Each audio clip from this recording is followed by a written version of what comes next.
By its very nature, the Army is singularly qualified to accomplish certain jobs. It provides a positive defense against enemy land forces. It combats guerrilla action. And by maneuver, the Army forces the enemy into positions where he is vulnerable to attack by a variety of weapons.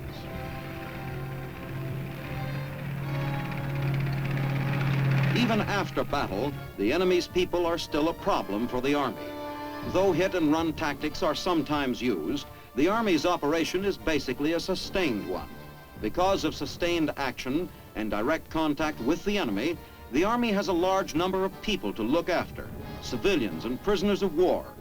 Once having gained control of the enemy's land, it is the Army's job to control the people on it. This is the ultimate objective of the ground forces. The Army must restore order from chaos by imposing its will on the defeated enemy. The Army may be fighting 1 minute, then organizing civilian control and military government the next. Unless the enemy is bent upon complete self-annihilation, it falls to the Army, too, to meet with the commanders of the opposing forces to bring the fighting to an end. No weapon or machine, no matter how powerful or automatic, can drive the enemy from his lair and hope to bring about the resolution of a battle or a war. This is the job of the men who lead the land armies. While certain facets of the Army's role remain constant, others are undergoing radical change. The Normandy-type invasion is antiquated today. No nation would be foolish enough to concentrate large numbers of planes, ships, and men in one open area where they would be inviting attack by atomic bomb or shell. However, to fight a nuclear war, more men, not fewer, will be needed. Casualties are likely to be higher.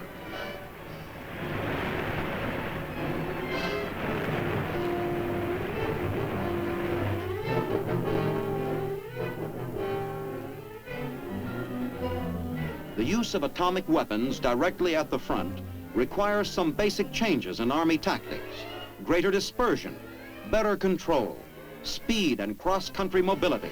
All of these become vital elements in organizing a successful campaign. Currently, the only answer to guided missiles is dispersion and camouflage. The answer to mass force is mobility. Targets for atomic artillery cannot be created by the weapons themselves. The enemy must be forced to collect in pockets by the Army's ground troops taking advantage of existing terrain. The commander on the ground must have not only atomic weapons, but also sufficient forces to create targets for his weapons. The Army's aim is to keep its own battalions strung out to avoid atomic attack by the enemy, while forcing him to consolidate. The target is no longer the weak spot for the breakthrough, but rather the enemy concentration worth an atomic shell.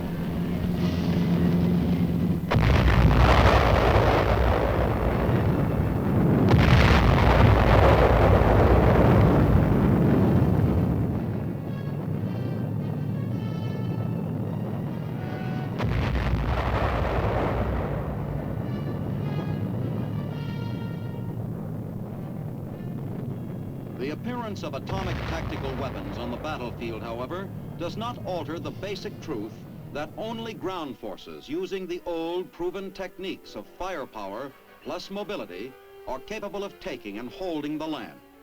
Ground blasted by atomic firepower must still be physically occupied by troops before it can be considered secure. Once shaken by atomic fire, enemy troops and installations must be cleaned up before the enemy can recover.